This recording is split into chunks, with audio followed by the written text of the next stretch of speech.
नमस्कार, बहुत बहुत स्वागत है आप सभी का इस खास विशेष कार्यक्रम में। मैं आप सभी के साथ हूं कंचन। आज का कार्यक्रम बहुत ही ज़्यादा विशेष होने जा रहा है क्योंकि आज अपने कार्यक्रम में दर्शकों हम बात करेंगे नवरात्रों को लेकर, शारदीय नवरात्रों को लेकर। कहते हैं कि एक साल के अंदर ये जो नवरात्रे होते हैं ना, ये सबसे ज़्यादा महत्वपूर्ण होते हैं और इन नवरात्रों में आप माँ का आशीर्वाद पा सकते हैं।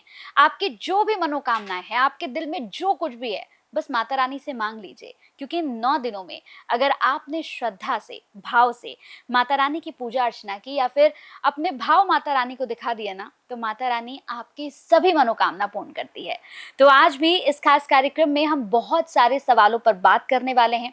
हम बात करेंगे ये नवरात्रे आपको क्या कुछ देकर जा रहे हैं, माता रानी आपको कैसे आशीर्वाद देंगी और कैसे आप माता रानी को प्रसन्न कर सकते हैं। तो चलिए इस कार्यक्रम को शुरू करते हैं। मेरे साथ जो खास मेहमान है, आज उन्हीं से सवालों के हम जवाब लेंगे। मेरे साथ जानी मानी एस्ट्रोलॉजर जीतू जी हैं। बहुत बहुत स्वागत है मैम आपका। कैसी हैं आप? बिल्कुल अच्छी हूँ, धन्यवाद और जय माता दी। जय माता दी। तो अब हम यहाँ पर आपसे बहुत इंपॉर्टेंट चीज पूछने जा रहे हैं मैम, क्योंकि ये 9 दिन जो हैं, अब जितने भी दर्शक इस कार्यक्रम को देख रहे हैं, अब वो यही सोच रहे होंगे कि बस अब आप ये और बता दें कि 9 दिनों में हमें माता रानी को कैसे प्रसन्न करना है, क्या उन्हें भोग लगाना है और हम ऐसा क्या माँ से मांगे कि माँ अपना आशीर्वाद हमें दे दे। अब हम यहाँ पर बात करेंगे माँ चंद्रघंटा की। जैसे आपने बताया कि माँ चंद्रघंटा की जो ये पूजा है, ये जो तीसरा नवरात्रा है, ये इस बार 2 बार पड़ रहा है, तो इसके बारे में थोड़ा सा बताइए कि माँ चंद्रघंटा को हम कैसे प्रसन्न कर सकते हैं। देखिए, सबसे बड़ी बात है कि ये तिथि जो है ये वृद्धि होगी, यानी एक नवरात्रि 2 दिन पड़ेगा और वो भी जैसे हमने शुरू में बताया ना कि माँ चंद्रघंटा की नवरात्रि 2 दिन पड़ रही है और माँ चंद्रघंटा की पूजा जो है निडरता को दिखाती है, साहस देती है आपके अंदर, एक हम हिम्मत देती है, एक एनर्जी देती है। कोई भी कितना भी परेशान कर ले, आप कुछ ना कुछ अपना जी तोड़ निकाल करके एक रास्ता जरूर बना लेते हैं। तो आपके लिए एक अच्छे अवसर, अच्छे मौके ये लाने वाली है, क्योंकि आपके शत्रुओं को शांत करने वाली है। शत्रु शांत हो जाएंगे तो आपका माइंड उधर नहीं जाएगा, और जब माइंड उधर नहीं जाएगा तो कहाँ जाएगा? काम की तरफ जाएगा आपको, तो आप काम में ही लगेंगे इस बार। ये सबसे ज्यादा इम्पोर्टेंट क्या चीज होती है, हमारा जो एक माइंड होता है, माइंड तो एक है लेकिन 10 जगह कई बार चलने लगता है।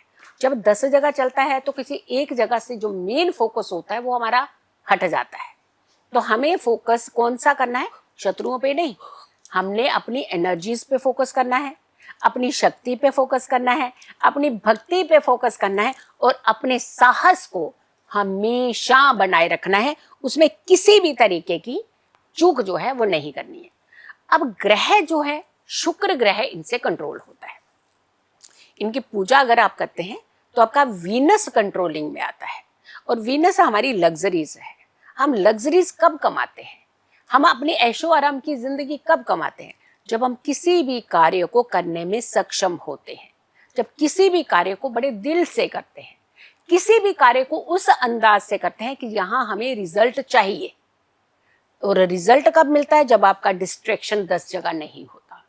और डिस्ट्रैक्शन कैसे होता है कि शत्रु परेशान करते हैं आपको, क्योंकि दिमाग आपका उधर चला जाता है। तो सबसे पहले ये समस्या आपकी 2 दिन पूजा करने से हल होनी है। दोनों दिन आप माँ चंद्रघंटा की पूजा करिएगा, दूध से बनी हुई मिठाई का ही इन्हें भोग लगाइएगा। और दूसरा, अगर हम शुक्र ग्रह की बात कर रहे हैं तो वृष राशि और तुला राशि, इन 2 राशियों के जो स्वामी हैं वो शुक्र ही माने जाते हैं। बहुत सारे लोग कहते हैं कि हमें रत्न जो है, ओपल रत्न कब पहने? हम कहते हैं कि इस समय पहन लीजिए। माँ चंद्रघंटा की जो पूजा आ रही है ना, ये शुक्र ग्रह की कंट्रोलिंग की पूजा है। तो आप इस समय अगर आप चाहें तो इस रत्न का सहारा ले सकते हैं, पहन सकते हैं, अपनी जिंदगी के अंदर खुशियों का आगमन कर सकते हैं, शांति ला सकते हैं, सुख ला सकते हैं, और साथ के साथ अपनी बीमारियों से आप दूर हो सकते हैं। इनकी औषधि है चंद्रसूर। चंद्रसूर आपको कहीं से भी आप किसी से पूछेंगे तो चंद्रसूर का वो आपको जिक्र कर देते हैं, क्योंकि पंसारी की दुकानों पे ये चीज मिल जाती है। और इससे खास करके जब भी आप एंजाइटी, डिप्रेशन, टेंशन के शिकार होते हैं, और एंजाइटी, डिप्रेशन, टेंशन देते हैं आपके दुश्मन ही आपको, बैठ जाएंगे एक जगह, खूब सारा खाने लगेंगे, कुछ नहीं और सोचेंगे, काम की तरफ नहीं सोचेंगे, बस और बस नेगेटिव ही सोचेंगे। तो होता क्या है, इसका एडवर्स रिजल्ट क्या होता है, हमारे मोटापा, यानी जल्दी से जल्दी हमारे पे फैट बढ़ने लगता है। और कहते हैं कि इस औषधि का प्रयोग अगर आप इस नवरात्रि में तृतीया देवी के लिए करते हैं तो आपको जो ये एक्स्ट्रा फैट आपकी जिंदगी के अंदर आ रहा है ना, जो आगमन, बीमारियों का आगमन है, ये दूर होता है। इसे एक पोटली में बनाना चाहिए, रखना चाहिए इस औषधि को, और माता रानी को अर्पित करनी चाहिए। उसके बाद इस औषधि को लेकर के अपने घर में रखनी चाहिए। और कहाँ रखनी चाहिए? अपनी अलमीरा के अंदर। जो वस्त्र आप बार बार धारण करते हैं उन वस्त्रों में इस पोटली को रखना चाहिए। और दूसरा ये ध्यान रखिएगा, कभी भी जब भी कोई भी भगवान की कोई चीज, किसी भी तरीके की चीज अपने वस्त्रों में रखी जाती है, हमेशा उन वस्त्रों में रखनी चाहिए जो ऊपरी हिस्से में पहने जाते हैं। यानी जो लोअर हिस्से में, नाभि के निचले हिस्से में पहनना जाने वाला कोई भी वस्त्र हो, वहां नहीं रखनी चाहिए। ये बड़ी सात्विक चीजें होती हैं। माँ का स्पर्श ही कर लिया तो सात्विक होगी। तो आपको ये हमेशा अपने जहाँ ऊपरी वस्त्र, या फिर महिलाएं हैं तो चुनरियों में रख सकते हैं, अगर पुरुष हैं तो जो शर्ट्स जहाँ रखते हैं वहां रख सकते हैं। अदरवाइज कोई एक खाली स्पेस बना लेनी चाहिए अपनी अलमीरा के अंदर, उसे वहां रख देना चाहिए। और कहते हैं ये रखने से आपकी 2-3 चीजों में सबसे पहले कंट्रोलिंग होती है। एक तो शत्रु जो मर्जी करता रहे, आपको डर नहीं लगेगा। जितना मर्जी तंग कर लेगा, आपके माइंड के अंदर ये चीज आएगी, करने दो ना, फिर क्या हुआ। जब ये भाव आ जाता है ना, तो शत्रुओं का डर जो है वो खत्म हो जाता है अपने आप ही।